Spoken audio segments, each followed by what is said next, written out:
رہا ہے برادران ملت اسلامیہ، تو اللہ تبارک و تعالیٰ نے نسل انسانیت کو پھیلانے کے لیے، دنیا کو بسانے کے لیے حضرت آدم علیہ السلام کو نیند عطا فرما دیا، اور نیند عطا فرمانے کے بعد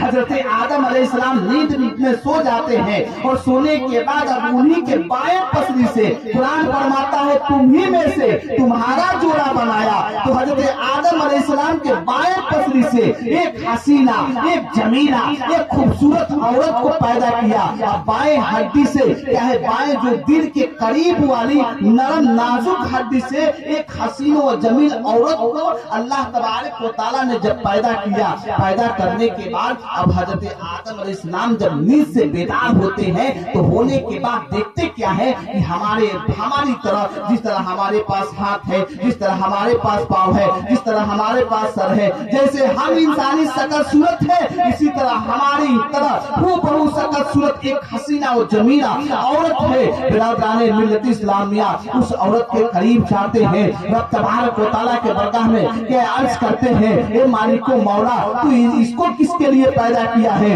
یہ کون ہے، یہ کس کے لیے پیدا کیا ہے؟ رب تبارک و تعالیٰ فرماتا ہے اے آدم علیہ السلام، یہ تمہارے لیے، یہ تمہارا جوڑا بنا کر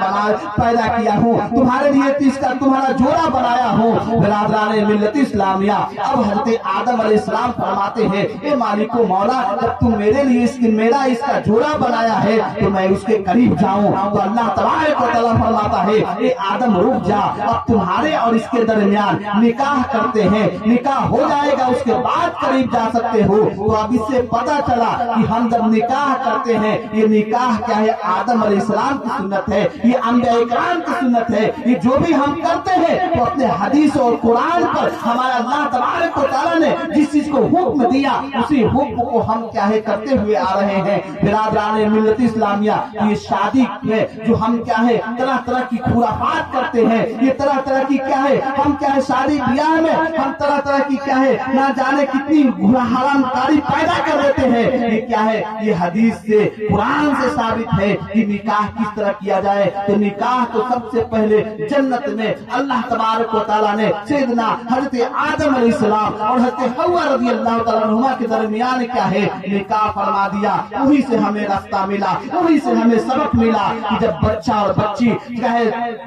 بلوغ تک پہنچ جائے، وہ بالغ ہو جائے، تو ہمیں بھی کیا ہے کہ اچھے رشتہ دار، اچھے کیا ہے دیندار، اچھے اخلاق محبت سے کیا ہے ہم پیش آتے ہوئے اور اچھے گھرانے میں شادی کریں۔ برادران ملت اسلامیہ تو آدم علیہ السلام کے درمیان اور حضرت حوا رضی اللہ تعالیٰ عنہما کے درمیان نکاح ہوا۔ نکاح ہونے کے بعد اب پھر حضرت آدم علیہ السلام اب قریب جا رہے ہیں، پھر رب تبارک و تعالیٰ نے روکا اے آدم رک جا۔ اس کے بعد حضرت آدم علیہ السلام فرماتے ہیں اے مالک و مولا، تم نے کہا یہ تمہاری جوڑی ہے، یہ تمہارے لیے پیدا کیا، تم نے نکاح فرما دیا، اب کیوں روک رہے ہو؟ رب تبارک و تعالیٰ نے فرمایا تم اس کا مہر ادا کرو۔ اب مہر بھی وہی سے ثابت ہو رہا ہے، وہی سے رب تبارک و تعالیٰ نے فرمایا اس کا مہر ادا کرو۔ آج ہماری عمر جو ہے شادی کے کیا ہے شادی ہوئے کیا ہے 20 سال 25 سال ہو گیا اور کیا ہے ہم اپنی بیوی کے مہر ادا نہیں کیا۔ برادران ملت اسلامیہ مہر کے متعلق میں بات کروں گا۔ پہلے کیا ہے کہ جب نکاح ہوتا ہے، نکاح ہونے کے بعد اب حضرت آدم علیہ السلام فرماتے ہیں اے مالک و مولا، میں مہر کیا ادا کروں، میں مہر کون سی وہ چیز مہر ادا کروں؟ تو رب تبارک و تعالیٰ نے فرمایا کہ جنت کے دروازے پر جہاں لا الہ الا اللہ وہاں محمد رسول اللہ لکھا ہے، اسی رسول رسول پاک صلی اللہ علیہ وسلم پر تم کیا ہے درود پاک کیا ہے 20 مرتبہ یا 30 مرتبہ پڑھ لو، تمہاری مہر ادا ہو جائے گی۔ تو کیا ہے رسول پاک صلی اللہ علیہ وسلم پر کیا ہے کہ حضرت آدم علیہ السلام کیا ہے درود پاک بھیجتے ہیں، درود پاک پڑھتے ہیں، مہر ادا ہو جاتی ہے۔ برادران ملت اسلامیہ تو کیا ہے کہ شادی میں ہم جاتے ہیں کہ شادی